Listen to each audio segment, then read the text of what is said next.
जय श्री राधे कृष्ण।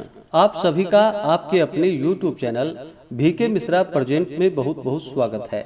आइए सुनते हैं वैशाख मास महात्म्य कथा में तीसरे अध्याय की कथा। तो बोलिए प्रेम से भगवान विष्णु की जय, माता लक्ष्मी की जय, सर्व देवी देवता की जय। नारद जी ने कहा, जो मनुष्य उत्तम ब्राह्मण को थकावट दूर करने वाली शैया दान देता है, जिस पर वह ब्राह्मण शीतल एवं मंद मंद सुगंधित वायु से सेवित स्वस्थ होकर सुख पूर्वक सोता है, धर्म साधन भूत शरीर जैसे निरोग रहता है, ऐसे दान को देकर सभी दुखों को दूर करके निष्पाप प्राणी उस अखंड पदवी को प्राप्त करता है, जो कि योगियों को भी दुर्लभ है। घाम से तपे एवं थके हुए ब्राह्मणों को थकावट दूर करने वाली उत्तम शैया देकर, हे राजन, दाता कभी भी जन्म मरण एवं बुढ़ापे आदि से पीड़ित नहीं होता।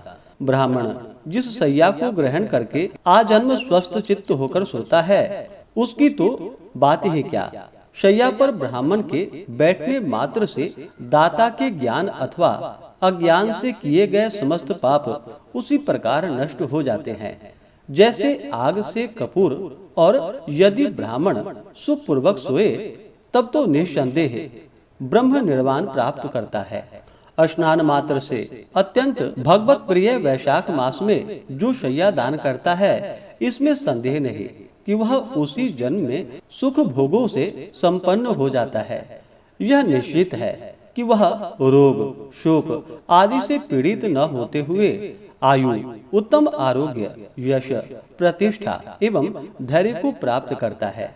उसके वंश में से 100 पीढ़ियों तक कोई अधर्मी पुरुष पैदा नहीं होता, और वह सभी सांसारिक भोगों को भोगकर अंत में पंच महाभूतों में विलीन हो जाता है। वह सभी पापों से भली भांति छुटकारा पाकर परम पद मोक्ष को प्राप्त करता है। किसी उत्तम ब्राह्मण को जो तकिया दान देता है, जिसके बिना की मनुष्यों को कभी भी सुख की नींद नहीं मिलती, उसके दान से मनुष्य सभी जीवों का आश्रय बनकर जगत का साम्राज्य भोग करता है। हे राजन, अनेक बार सांसारिक सुख भोगता हुआ एवं धर्म में निष्ठा रखता हुआ 7 जन्म तक सदा सर्वत्र विजयी रहता है। उसके बाद अंत में अपने 7 पुरुषों यानी कि पीढ़ियों के सहित साक्षात ब्रह्म स्वरूप हो जाता है। जो तिनके की अथवा किसी अन्य वस्तु की बनी चटाई भी दान देता है, तो उस पर बाल मुकुंद भगवान श्री कृष्ण चंद्र स्वयं सोते हैं। जिस प्रकार जल में ऊन जल के द्वारा दूषित नहीं किया जा सकता, उसी प्रकार वह संसार में आकर भी बंधनों में नहीं पड़ता। चटाई बैठने एवं सोने में सुविधाजनक होती है, अतः चटाई का देने वाले सभी प्रकार से सुखी रहता है। विश्राम करने अथवा सोने के लिए जो चटाई अथवा कंबल दान देता है, वह उतने मात्र से ही मुक्त हो जाता है। इसमें कोई विचार नहीं करना चाहिए। नींद से दुख घटता है एवं नींद से ही थकावट दूर होती है, इसमें संदेह नहीं कि चटाई पर सोने वाले को भी वही नींद मिलती है। हे राजन, विष्णु प्रिय वैशाख मास में जो कमल दान देता है, निसंदेह वह अपमृत्यु एवं अकाल मृत्यु से मुक्त होकर 100 वर्ष तक जीवित रहता है। घाम से दुखी उत्तम ब्राह्मण को जो बहुत महीन कपड़ा दान देता है, वह अपनी पूरी आयु का सुख पूर्वक भोगकर अंत में परम गति को प्राप्त करता है। भीतरी ताप को हरण करने वाला दिव्य कपूर ब्राह्मण को देकर मनुष्य मोक्ष को प्राप्त करता है और सभी दुखों से शांति पाता है। जो मनुष्य फूल अथवा कुमकुम ब्राह्मण को देता है, वह समस्त लोकों को वश में करने वाला सार्वभौम राजा होता है और पुत्र पौत्रादि आदि सभी सांसारिक सुखों को भोगकर अंत में मोक्ष प्राप्त करता है।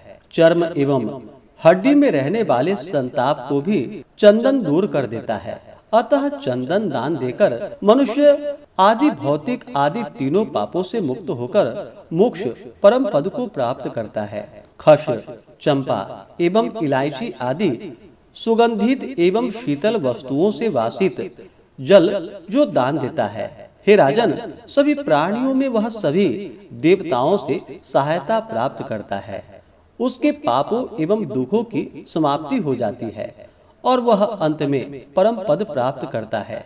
वैशाख मास के धर्मों को जानने वाला जो मनुष्य वैशाख मास में गोरोचन एवं कस्तूरी दान देता है, वह आदि दैविक आदि तीनों पापों से छुटकारा पाकर परम पद मोक्ष को प्राप्त करता है। और मेष राशि गत सूर्य में जो कपूर से युक्त पान दान देता है, वह सार्वभौम का सुख भोगकर परम पद प्राप्त करता है। वैशाख मास में सेवती, जूही तथा चमेली के फूल अथवा मालाएं दान करता हुआ मनुष्य इस लोक में सार्वभौम रूप पाकर अंत में मोक्ष प्राप्त करता है। वैशाख मास में जो केतकी एवं मालती के फूलों का दान करता है, वह भगवान मधुसूदन की आज्ञा से मोक्ष पद को प्राप्त करता है। हे राजन, जो ब्राह्मण को सुपारी, सुगंधित पदार्थ एवं नारियल का फल देता है, उसके पुण्य का फल सुनो। वह दाता 7 जन्म तक ब्राह्मण वंश में पैदा होता है और धनी होता हुआ वेदों का पारगामी विद्वान होता है। अंत में अपने पुरुषों के सहित विष्णु लोक में चला जाता है।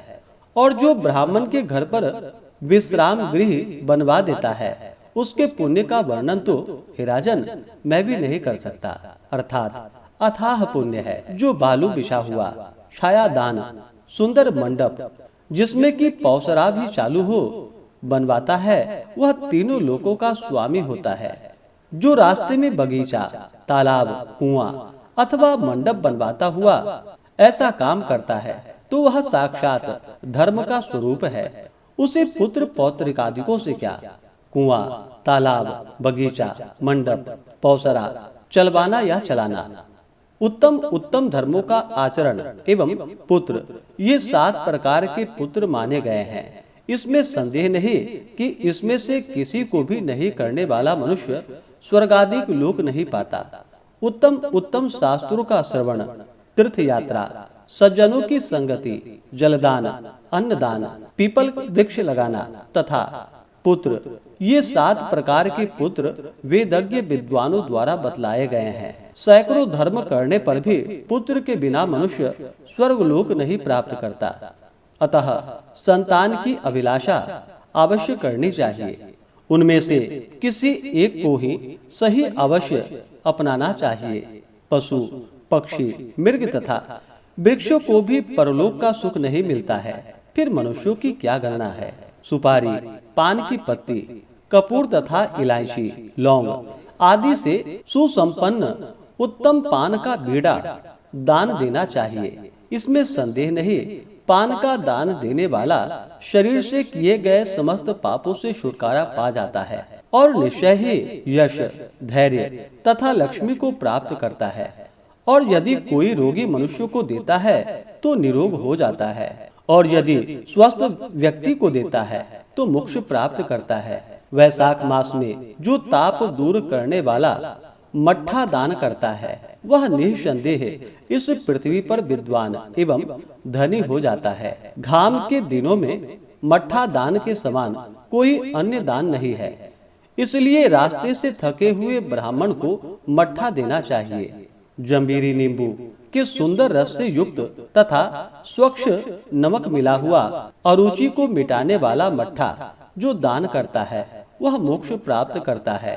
ताप की शांति के लिए वैशाख मास में जो दधि खंड दान करता है, उसके पुण्य फल का वर्णन हे राजन मैं नहीं कर सकता। भगवान विष्णु के अत्यंत प्रिय वैशाख मास में जो उत्तम उत्तम चावल दान करता है, वह पूर्ण आयु प्राप्त करता है और सभी यज्ञों का फल पाता है। जो गाय का घी जो तेज स्वरूप है ब्राह्मण को देता है, वह अश्वमेध यज्ञ का फल भोगकर अंत में भगवान विष्णु के लोक में आनंद करता है। सूर्य के मेष राशि में जाने पर वैशाख मास में गुड़ के साथ जो ककड़ी दान करता है, निसंदेह वह सभी पापों से मुक्त होकर श्वेत द्वीप में वास करता है। और जो दिन के ताप की शांति के लिए सायंकाल ब्राह्मण को उख दान देता है, उसके पुण्य का तो अनंत फल है। वैशाख मास में श्रम शांति के लिए सायं काल पना का दान देकर मनुष्य सभी पापों से छुटकारा पाकर सायुज्य मुक्ति प्राप्त करता है। वैशाख मास में ब्राह्मण को जो फल के सहित पना देवे तो उससे उसके पितरों का सुधापान का फल प्राप्त होता है, इसमें तनिक भी संदेह नहीं है। वैशाख मास में आम के फल के सहित जो पना दान देता है निसंदेह उसके सभी पाप नष्ट हो जाते हैं। जो चैत्र वैशाख अमावस्या को पना से भरा हुआ घड़ा दान देता है निसंदेह उसे यह समझना चाहिए कि उसने सैकड़ों गया श्राद्ध किया है।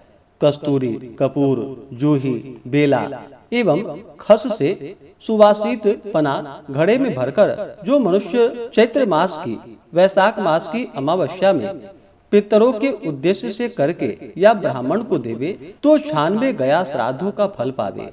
इस प्रकार से श्री स्कंद पुराणीय वैशाख मास महात्म्य कथा में राजा अम्बरीश के संवाद में दान महिमा नामक तीसरा अध्याय पूर्ण हुआ। तो बोलिए प्रेम से भगवान विष्णु की जय। तो आइए अब सुनते हैं भगवान विष्णु की आरती। तो बोलिए प्रेम से भगवान विष्णु की जय। ओम जय जगदीश हरे स्वामी जय जगदीश हरे। भक्त जनों के संकट दास जनों के संकट क्षण में दूर करे। ओम जय जगदीश हरे। जो ध्यावे फल पावे दुख बिन से मन का स्वामी दुख बिन से मन का। सुख संपत्ति घर आवे सुख संपत्ति घर आवे कष्ट मिटे तन का। ओम जय जगदीश हरे। मात पिता तुम मेरे शरण गहूँ मैं किसकी स्वामी शरण गहूँ मैं किसकी। तुम बिन और न दूजा तुम बिन और न दूजा आस करूँ मैं किसकी। ओम जय जगदीश हरे। तुम पूर्ण परमात्मा तुम अंतरयामी स्वामी तुम अंतरयामी। पार ब्रह्म परमेश्वर पार ब्रह्म परमेश्वर तुम सबके स्वामी। ओम जय जगदीश हरे। तुम करुणा के सागर तुम पालन करता स्वामी तुम पालन करता। मैं मूर्ख खल कामी मैं सेवक तुम स्वामी कृपा करो भरता। ओम जय जगदीश हरे। तुम हो एक अगोचर सबके प्राणपति स्वामी सबके प्राणपति। किस विधि मिलू दया मैं किस विधि मिलू दया मैं तुमको मैं कुमति। ओम जय जगदीश हरे। दीन बंधु दुख हरता तुम ठाकुर मेरे स्वामी तुम ठाकुर मेरे। अपने हाथ बढ़ाओ करुणा हाथ बढ़ाओ द्वार पड़ा तेरे। ओम जय जगदीश हरे। विषय विकार मिटाओ पाप हरो देवा स्वामी पाप हरो देवा। श्रद्धा भक्ति बढ़ाओ श्रद्धा भक्ति बढ़ाओ संतन की सेवा। ओम जय जगदीश हरे। ओम जय जगदीश हरे। स्वामी जय जगदीश हरे। भक्त जनों के संकट दास जनों के संकट क्षण में दूर करे। ओम जय जगदीश हरे। ओम जय जगदीश हरे। तो बोलिए प्रेम से भगवान विष्णु की जय। माता लक्ष्मी की जय। भगवान श्री कृष्ण की जय।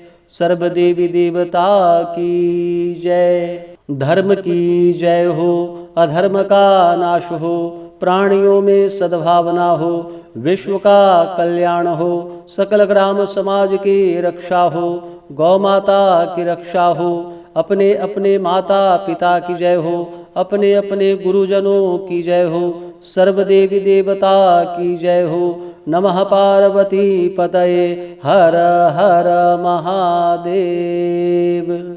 इसके आगे की कथा जो कि आप अगले अध्याय में श्रवण कर पाएंगे। तो आशा करता हूँ कि यह जानकारी आपको अच्छा लगा हो। इसी प्रकार से ज्ञानवर्धक जानकारियाँ प्राप्त करते रहने के लिए, व्रत पूजा के बारे में जानने के लिए, कथा को सुनने के लिए चैनल पे अगर आप पहली बार आए हैं तो चैनल को लाल बटन दबा करके सब्सक्राइब करें, साथ में बेल आइकन घंटी को दबाएं ताकि आने वाली वीडियो का नोटिफिकेशन आपको समय से मिलता रहे। वीडियो को लाइक करें, शेयर करें। सुखी रहें और स्वस्थ रहें। जय श्री राधे कृष्ण। धन्यवाद।